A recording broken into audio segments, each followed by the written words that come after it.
This review was made possible by GamersGate.com. Download games anytime, anywhere. Hello everybody, Don't Blink here again, and today I'm going to be reviewing Dishonored on the PC. Thanks to G2PO.com and GamersGate.com, I was able to get my hands on a review copy of the game.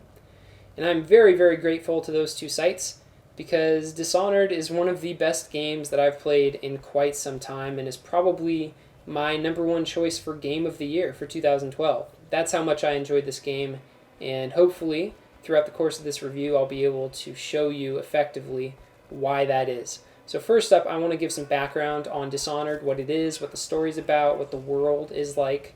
It's set in kind of a steampunk alternate reality version of London called Dunwall. And there are kind of two conflicting forces in the world of Dunwall currently. One is the high industry that has been created as a result of a number of advances in technology, and then on the other hand there's a mystical side of things, kind of a pagan magic that's included in the world thanks to a very spooky character named the Outsider.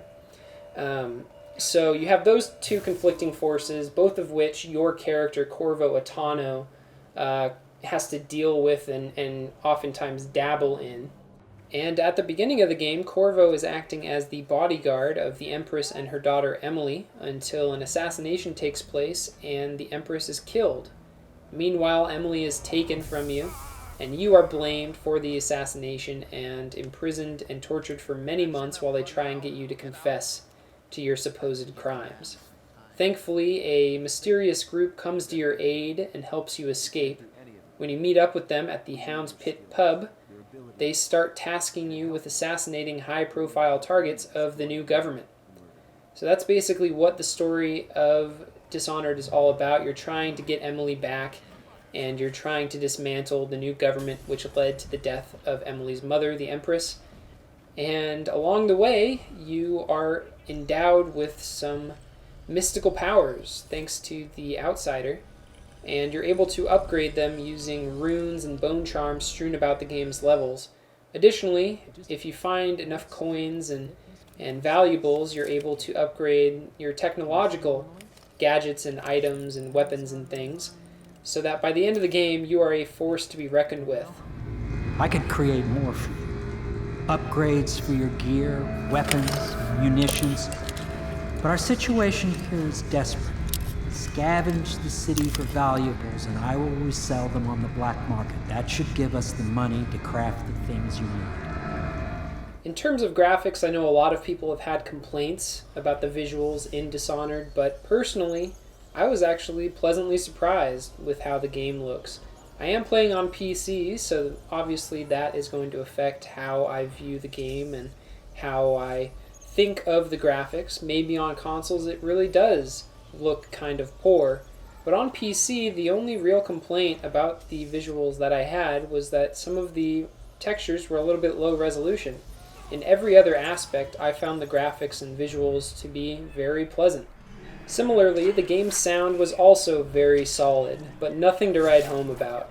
The sound effects, sound design, and soundtrack all did their jobs very well, but some of the voice acting left a little bit to be desired. I found a few of the lines and some of the characters to be a little weak. But overall, again, no real complaints on this front. One technical area in which Dishonored really stood out for me was in the controls. I wasn't really expecting this, but I found them to be extremely responsive and fairly intuitive. And by the end of the game, I was able to get my character to do just about anything that I wanted him to do. And that's obviously a really good sign, and it made the game more enjoyable as a result. And now that we've gotten a lot of the technical aspects out of the way, I want to move on to Dishonored's gameplay, because that's where I think this game really stands out.